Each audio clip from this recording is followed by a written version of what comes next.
우리나라에는 수많은 능들이 존재합니다. 그 중에서도 서울 조선 왕릉에서만 볼 수 있는 특징들이 있는데요. 오늘 이 시간을 통해 서울 속 왕릉의 특징과 능에 담긴 스토리를 함께 만나보시죠. 서울시민대학 시대의 지식온. 안녕하세요. 궁궐문화원 수석연구원 이한들입니다.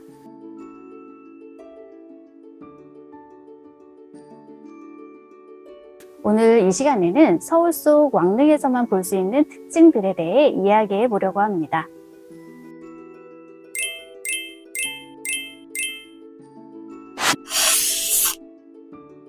정릉은 많이 들어보셨죠?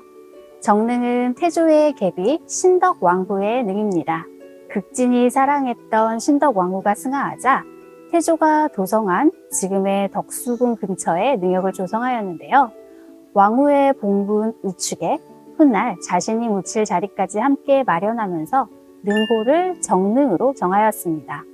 하지만 태조가 세상을 떠나자 정릉이 도성 안에 있는 것이 예에 어긋난다고 생각한 태종이 신하들에게 정릉의 이장을 지시하였고 지금의 서울 성북구 정릉동에 위치하게 되었습니다.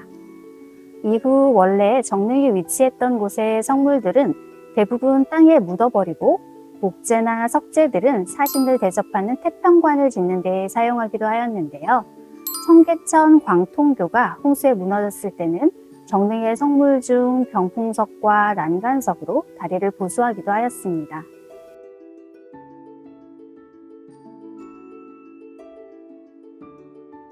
새로 이장된 정릉의 처음 모습은 난간석도 갖추지 못한 거의 민묘나 다름없는 수준이었는데요. 260여 년의 긴 시간이 지난 1669년 현종 때가 되어서야 왕릉의 상설을 갖출 수 있게 되었습니다. 정릉에서는 조선 왕릉 중 초기 왕릉에만 세워졌던 성물, 소전대를 볼 수 있는데요. 정릉의 소전대가 발견되기 전까지는 건월릉, 후릉, 헐릉 이렇게 딱 세 왕릉에만 있는 것으로 알려져 있었지만 2009년 정릉 약수터 근처에 방치되어 있던 소전대가 발견되었고 충관통고의 위치가 정확히 기록되어 있어서 600여 년 만에 제자리를 찾을 수 있었습니다.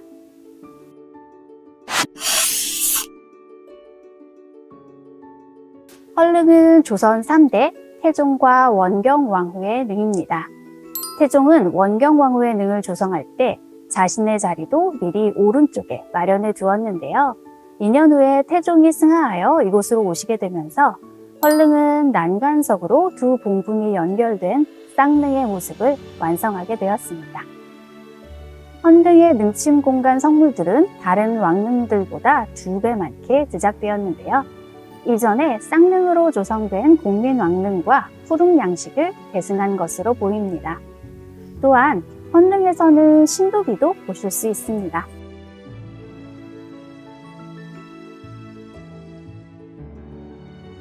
현재 신도비는 건월릉과 헐릉에만 남아있는데요.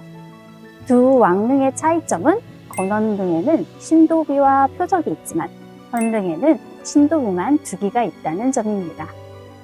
처음 헐릉에 신도비가 세워진 것은 세종 때였지만 두 신도비 중 앞에 사진에 있는 신도비 귀부가 많이 파손되어 있는 것이 보이시죠?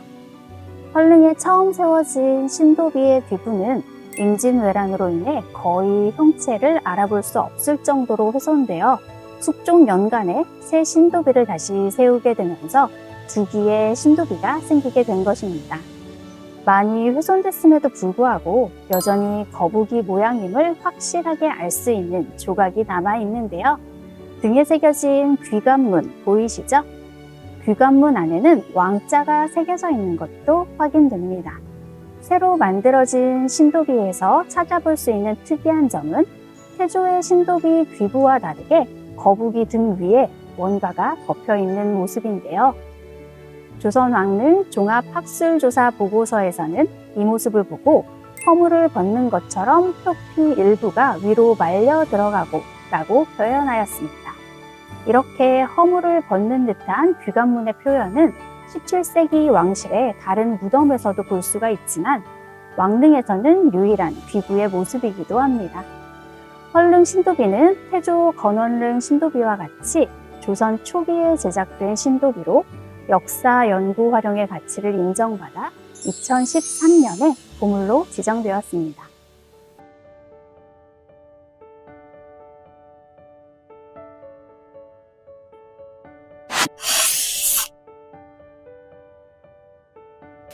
일릉은 조선 제23대 국왕인 순조와 순원황후를 하나의 봉분에 모신 합장릉입니다.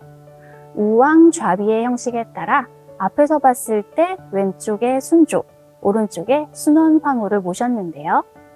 홍살문으로 시작되는 제양 공간에는 판위, 향로와 어로, 정자각, 기각 등이 배치되어 있습니다. 일릉에서 주목할 부분은 산신석과 홍살문입니다. 보통은 정자각을 가운데 두고 서쪽에 예감, 동쪽에 산신석이 배치되는데 일릉에는 예감과 산신석이 함께 서쪽으로 놓여 있는 것이 특이합니다. 그래서 이 성물이 산신석이 아니라는 의견이 있기도 합니다. 일릉의 홍살문은 다른 왕릉의 초석과 다르게 단간지주 모양의 초석으로 되어 있는 것도 특이한데요. 수리를 하면서 헐릉과 일릉에 있었던 외 홍살문의 초석을 사용한 것으로 생각됩니다.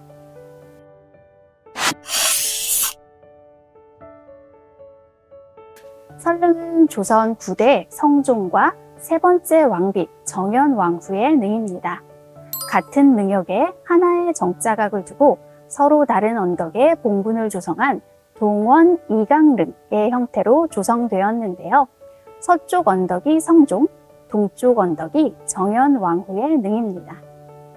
설릉의 특징은 화강암으로 된 판위입니다.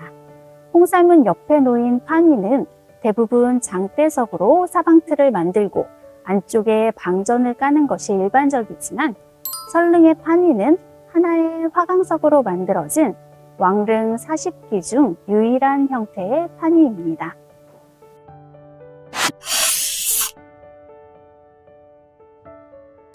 의릉은 조선 20대 경종과 그의 비인 선의왕후의 무덤입니다. 일반적으로 쌍릉은 좌우로 조성하지만 의릉은 앞뒤로 무덤을 조성한 동원 상하릉인데요. 이처럼 앞뒤로 만든 것은 풍수지리설에 의한 것으로 효종과 인선왕후의 무덤인 영릉에서 처음 나타났습니다. 또한 의릉은 주말에 해설사를 따라서 능침에 올라가 볼 수 있는 특별한 능입니다. 설릉과 헐릉, 일릉도 상시 능침 개방을 하지만 한쪽에서만 보고 내려와야 한다는 점이 있다면 의릉은 능침 안쪽까지 볼 수 있어서 성물들을 더 자세하게 살펴볼 수 있습니다. 의릉의 무석인도 특이한데요. 의릉 무석인상의 가장 두드러진 특징은 표범 가죽을 두른 모습입니다. 뒷모습을 보면 표범의 전무늬와 둥글게 말린 꼬리가 보이는데요. 이런 무석인은 의릉과 해릉에서 만나보실 수 있습니다. 전무늬의 배열이나 꼬리가 말린 방향 등의 차이는 있지만 이전의 왕릉 석인상에서는 없었던 새로운 양식이 등장한 것입니다. 그리고 석호의 꼬리에서도 특이한 점을 발견할 수 있는데요. 다른 능의 석호는 대체로 꼬리를 몸통 한쪽으로 돌려서 바닥에 놓는 형태로 표현된 경우가 많지만 경종능 석호의 경우는 끝이 둥글게 말린 꼬리를 위쪽으로 올려서 보다 역동성 있게 표현하였습니다. 여기에서 더 나아가 선의왕후능의 석호 꼬리는 거의 등에 붙어 있는 모습으로 조각되어 있어서 재미있기까지 합니다.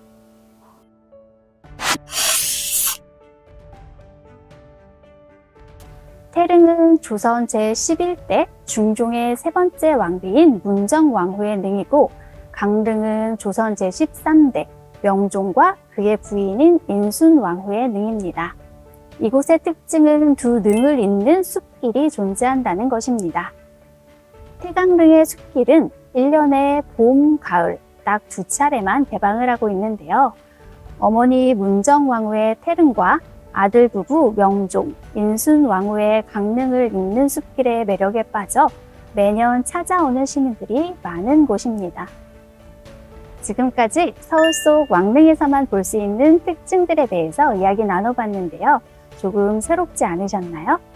능의 특징들을 하나하나 짚어가다 보면 그에 따른 스토리도 함께 보이기 때문에 기존에 알고 있던 내용이더라도 조금 더 흥미를 느낄 수 있습니다. 서울 속의 능뿐만 아니라 다른 지역에 위치한 수많은 능들의 재밌는 특징과 스토리도 많으니 기회가 되신다면 한번 찾아보시길 바랍니다. 지금까지 시대의 지식온 이한들 궁궐문화원 수석연구원이었습니다. 감사합니다.